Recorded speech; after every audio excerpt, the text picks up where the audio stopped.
So hello po mga ka-farmers, welcome po ulit dito sa ating channel. So update po ngayon dito mga ka-farmers sa aking ampalaya na Galaxy Max F1. So bali kahapon po mga ka-farmers, nakapag-harvest kami dito ng bali 87 kilos. Yun na lang po yung kabuuan na napitas ko dito. So pang 12 harvest na po yun. Sa edad niya po ngayong 76 days simula po nung i-direct seeding. So update siya mga ka-farmers ngayon. So mapapansin nyo pong itsura niya, 76 lagpas 2 buwan pa lang po mga ka-farmers yung kanyang edad, nagkaganito na po siya. So hindi ko po talagang naagapan yung punggos na pumasok dito sa aking ampalayan. So naging matanda na siya.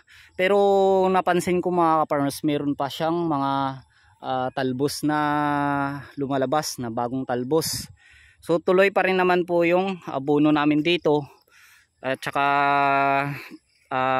dahil po sa minsan na umuulan hapon or umaga, hindi rin po ako na makapag-spray. So medyo nagkaroon po siya ng mga uod. Yung dyan po sa talbos, yung pinuputol niya po yung kanyang mga talbos, at minsan kinakain niya rin po yung bunga niya. So dito bumababa po siya at binubutasan po yung bunga. So yun lang po yung problema ko dito. So okay po sana kung once a week po ako na makapag-spray, dahil maiiwasan pa po yung mga uod. Yun nga lang mga farmers, dahil hindi naman pwede na kapag maganda po yung panahon agad-agad po ako mag-spray, dahil twice a week po kasi akong nag-harvest.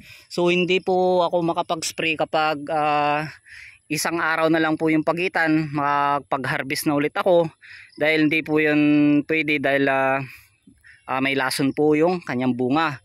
Kaya hindi po ako masyadong makatiming dito dahil po sa panahon na rin. Kaya napasok na rin po ako ng uod. So yun lang po talaga ang problema ko dito. So okay pa naman mga ka-farmers yung kanyang mga bunga. Yun nga lang, bumaba na po yung pitas ko. Yung pag-harvest namin kahapon ay hindi na po umabot ng 100. So 87 na lang or 86 kilos po yun lahat. Kaya medyo humina nga talaga siya mga ka-farmers, no. So sana maagapan pa po ito, dahil at saka gumanda po yung panahon, dahil hindi pa po kami nakapagtanim ng bago. So ito po mga ka-farmers, tulad po ito yung sinasabi kong uod. Ayan po, hindi po kasi makapo. Ayan, so malabo na rin po dahil malapit na po maggabi. Ayun mga ka-farmers, so ayan, ito po yung uod na sinasabi ko. Ayan. So ngayon pa lang po kami mga ka-farmers nagpa-plot doon sa next naming tataniman. So sana tumagal-tagal pa po yung bunga nito, dahil marami pa po yung umaasa dito sa aking ampalaya mga ka-farmers, no? Dahil marami akong mga suki na mawalan kapag hindi ito maagapan kagad, no, or hindi po siya gumaling. So tuloy pa rin naman mga ka-farmers yung alaga ko ng fungicide sa abono at saka foliar. Yun nga lang talaga, sadyang hindi po talaga nakikisama yung panahon dito sa amin mga ka-farmers. And okay pa naman mga ka-farmers yung kanyang mga talbos. Ayan. So meron pa pong lumalabas ng mga bunga.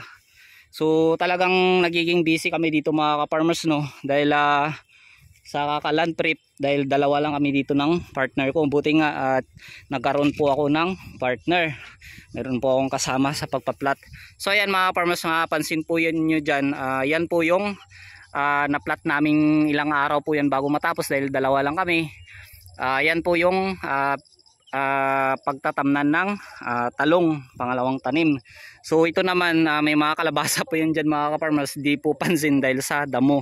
So hihintayin ko lang po yan na maging pwede na po ma-harvest yung bunga niya. Ilalan prep po ulit ito. At ito pong sweet corn, wala na rin po siyang bunga dahil nakuha ko na rin po. At saka dito po yung aking kaunting sitaw. So balik po tayo dito mga ka-farmers, no, sa aking ampalaya. So talagang busy po kami, kaya di din ako kagad minsan makapag video dito, dahil dalawa lang kami. At ako po yung nag-harvest, siya po yung nagpa-packing, tapos maya maya hahakutin dahil minsan nagmamadali rin po mga ka-farmers yung aming buyer, kaya hindi po ako makapag update kaagad dito sa aking palayan. So yun lang po mga ka-farmers, so ganito na po yung naging itsura niya. So bali gagawan ko na lang po ulit kayo ng update po dito tungkol po sa aking talong dito na Calixto F1. At saka dito po, ayan, ito po yung aming sili, so nakatanim na rin po kami. So may sobra po yung aming punla, so itatanim po ulit namin dyan sa itaas. So yan po mga ka-farmers yung sinasabi ko na land preparation, na pagtatamnan ulit namin ng ampalaya. So 250 seeds pa rin po yun. So ganito rin, so medyo mas malawak lang ito mga farmers at medyo maiksi, so hindi po ako magtatanim ng masyadong malawak. Ayan mga farmers, so hanggang doon po yan yung area, pero ganyan lang po yung plot namin. So bali 20 po kapuno yung estimated ko sa plot na yan. Ayan, ito po yung area namin dito mga farmers. So yan, medyo matanda na po talaga tingnan siya. So ayan, bali hanggang dito na lang po mga ka-farmers, dahil tatapusin pa po namin yung plat namin at saka sabay pagtabon na rin, dahil baka ulanan pa po siya ng malakas mamaya at baka bumagsak po yung aming plat. So ayan, hanggang dito na lang po muna. Maraming salamat po sa lahat-lahat na sumusuporta po dito sa aking channel. God bless po sa lahat at saka happy farming.